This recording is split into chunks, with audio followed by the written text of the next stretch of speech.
కథ కాదు జీవితం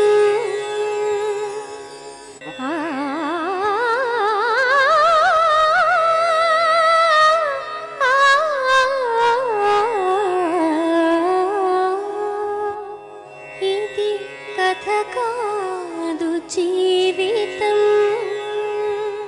నమస్కారం. బతుకు చెటకాబండి కార్యక్రమానికి మీ అందరికీ స్వాగతం. ఇది కథ కాదు జీవితం. దేవుడు అన్ని చోట్ల ఉండటానికి వీలు కుదరక అమ్మని సృష్టించాడట.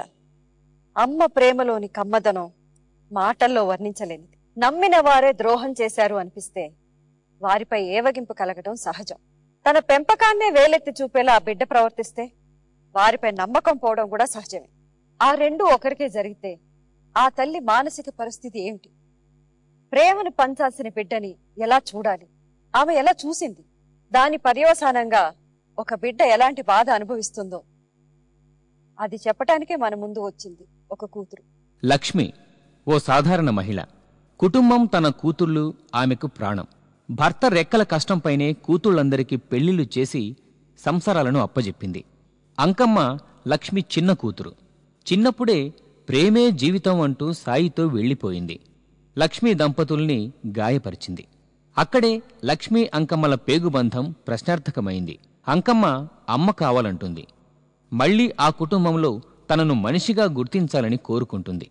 కాని లక్ష్మి కన్న కూతురిని కాదంటుంది. మరి వీళ్ళిద్దరూ కలిశారా? కలిసే మార్గం ఉందా?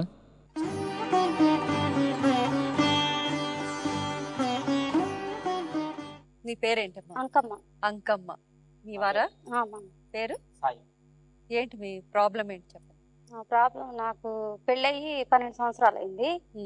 కానీ మా అమ్మ వాళ్ళ తరపున ఇష్టపడి చేసుకోలేదు. వాళ్ళు చేయలేదు, పెద్దవాళ్ళు చేయలేదు. మీరు ప్రేమించి పెళ్లి చేసుకున్నారా? ప్రేమించి పెళ్లి చేసి. వాళ్ళు ఒప్పుకోలేదా? వాళ్ళకి చెప్పే చేసుకున్నారా?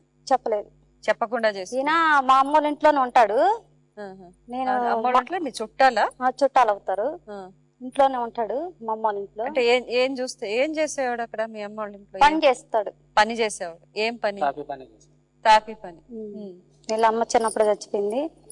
మా అమ్మ వాళ్ళ ఇంట్లోనే ఉంటున్నాడు. అప్పుడు నాకు పెళ్లి సంబంధాలు చూస్తున్నారు, నాకు నచ్చలేదు, నేను చేస్తలేదు. అంటే నువ్వు ఆల్రెడీ ఇతన్ని ప్రేమించావు? చేసుకుంటావంటే ఊరు వెళ్ళిపోయాము. అసలు చెప్పావా ఇలా ఇష్టపడుతున్నాను ఇతన్ని అని మీ తల్లికి? చెప్పలేదు. ఎవరికి చెప్పలేదు? ఎందువల్ల? భయపడ్డాను. ఒప్పుకోరని భయపడ్డా. ఊరు వెళ్ళిపోయాము. తర్వాత మాకు తాత అవుతాడు తను. ఇక తను మేము పెళ్లి చేస్తాం అన్నాడు. ఈ అమ్మాయి ఎవరు పెళ్లి చేస్తాం అన్నాడు. వద్దు, మా నాన్న ఉన్నాడు, మా అక్క మా అన్నదమ్ములు ఉన్నారు, అక్కడికి వెళ్ళి పెళ్లి చేసుకుంటాం అంటే మేము ఆ ఊరు వెళ్ళేటప్పుడు మా నాన్న వచ్చాడు. మా నాన్న మా మేనమామ వచ్చాడు. వచ్చిన తర్వాత ఊరు పెద్దలు ఉంటారు కదా, ఇక్కడ 50,000 తీసుకొచ్చాడు మీ అబ్బాయి అని చెప్పారు. అంటే ఇతను మీ ఇంట్లో ఉండేవాడని చెప్పావు కదా, ఎందువల్ల మీ తల్లిదండ్రులు ఏ కారణం వల్ల అతను మీ ఇంట్లో పెట్టుకుని ఉన్నారు? ఎవరు లేరనేసి.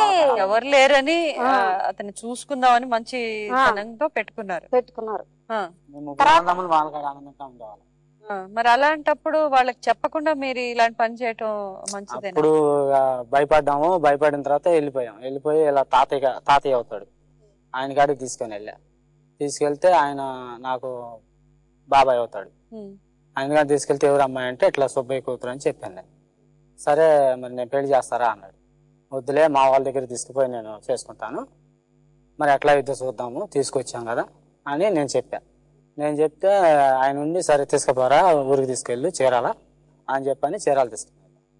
ఇక మేము అట్లా చీరాలు వెళ్ళాము. ఆయన వచ్చాడు, మా మామయ్య వచ్చి అక్కడ వాళ్ళందరికీ 50,000 డబ్బులు తీసుకొని వచ్చాడు.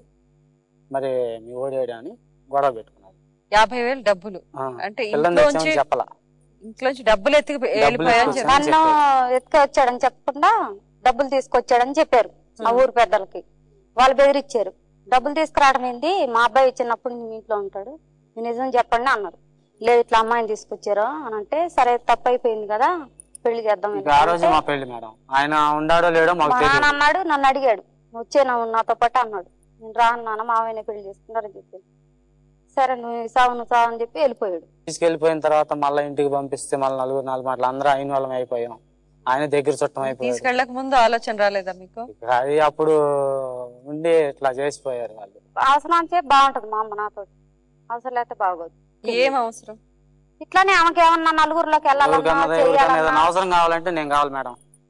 వాళ్ళ పెద్ద అమ్మాయిని సొంత తమ్ముడికి ఇచ్చేసింది, సొంత తమ్ముడికి ఇచ్చేసింది. 3 కానుపులు చేసింది.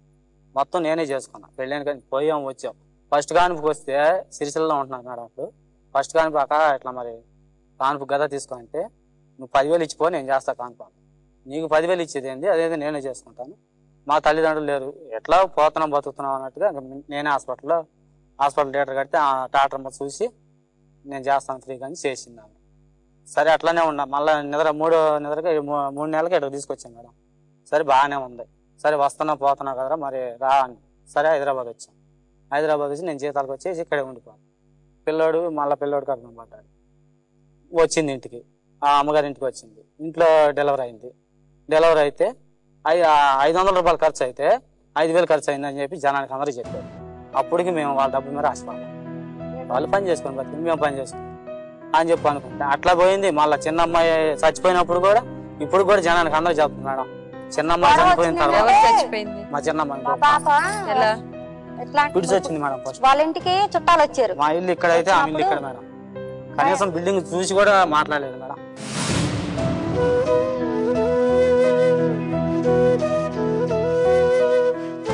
చిన్నమ్మ అంటే పేడం మేము.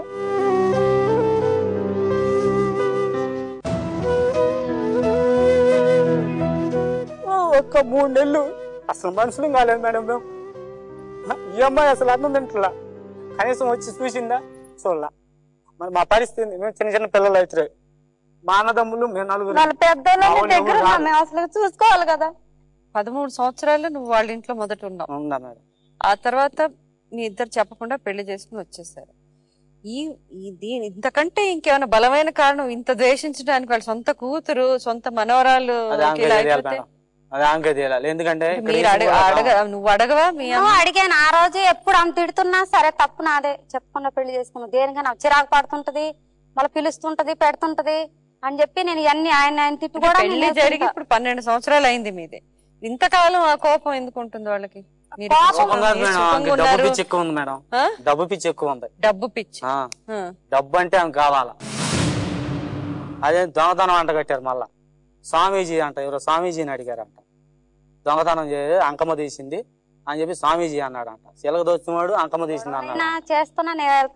దేవుడు ఉండిలో ఆయనకి అంకమ్మ వచ్చి దేవుడు 40,000 వేస్తే 80,000 అవుతాయి అని చెప్పారంట. ఎట్లా అవుతాయి మేడం? వాళ్ళ అల్లుడి చేత 5,000 వేయించింది. 5,000 అయ్యి ఈ సంవత్సరం కాగానే 10,000 ఇస్తాను అన్నాడంట. ఎట్లా ఇస్తాడు ఉండిలో? 40,000 వేసి 40,000 వేసి అంకమ్మ వచ్చింది నా ఒంట్లోకి, అంకమ్మ తీసింది అని చెప్పి గొడవ పెట్టుకున్నాడు మేడం. ఎవరు? మా నాన్న దేవుడికి అని సంవత్సరం చేస్తారు కొలుపులు, అందుకని 40,000 దాంట్లో వేసుకున్నాడంట. నేను అప్పుడప్పుడు వెళ్ళి వస్తుంటాను వాళ్ళ ఇంటికి. మా చెల్లి 5 నెలల కానుకొప్పి ఇంట్లో తెచ్చి పెట్టుకున్నారు. నేను అన్న అమ్మాయి తీసిందని నేను వెళ్ళి వస్తా ఉంటాను. ఓ రోజు షాప్కి వెళ్ళాను. నువ్వేమన్నా డబ్బులు తీసావని అడిగాడు మా నాన్న. నేనేం తీస్తాను నాన్న, నాకేం పని అంటే, నువ్వే తీసేవు, నా కళ్ళ అమ్మవారు వచ్చి చెప్పింది.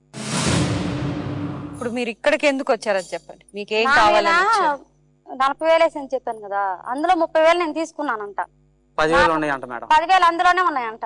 నా ఒక్కదాని పేరు అందరికి చెప్తున్నారు. పిల్లల్ని సరిగా చూడదు. చిన్న కూతురు చచ్చిపోయినప్పుడు ఇక్కడికి ఏం కోరుకుని వచ్చారు మీరు? నేను డబ్బులు తీయలేదు. న్యాయం కావాలి మేడం. చెప్పండి, ఎలాంటి న్యాయం? ఇప్పుడు సంవత్సరం అయితే మా అసలు మాట లేవు, ఏం లేవు. సంవత్సరం అవుతుంది మేడం. మీరేమంటున్నారంటే వాళ్ళు మళ్ళీ మీతో మామూలుగా బాగుండాలి అంటే మీరు కోరుకునేది అది. మళ్ళా ఇప్పుడు వాళ్ళని ఎట్లా వాళ్ళ నోటి చేత వినాలి. తల్లిదండ్రులు ఇద్దరు వచ్చారు. సరే, వాళ్ళని కూడా పిలిచి మాట్లాడదాం. ఇది కథ కాదు జీవితం.